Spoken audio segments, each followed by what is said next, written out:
ሻማር አንድ ነገር ልነግርህ ነበር። ኦኬ እንዳይደብርህ። ሚስት ያራልሽ ለምን ይደብረኛል? እንድንፋታ ፈልጋለሁ። ሌላ ቀልድ የለሽ? ናፍቄሽ ከሆነ ደግሞ ንገሪኝ፣ ችግር የለውም።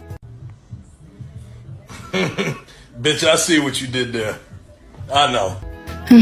እየቀለድኩ አይደለም። እንድንፋታ ፈልጋለሁ። ያንተ ድህነት በጣም ሰልችቶኛል። 3 ዓመት ሙሉ እያከኩ ኖርኩ። አይበቃኝም? ትንሽ ጊዜ ብቻ ጠብቂ፣ እንለወጣለን። 3 ዓመት ሙሉ ፍቅር አልኩኝ። እስከ ጥግ ድረስ ደጎንላት፣ የሚገባትን አድርግላት። ከዛ በኋላ ምንም खत्म bye bye tata good bye गया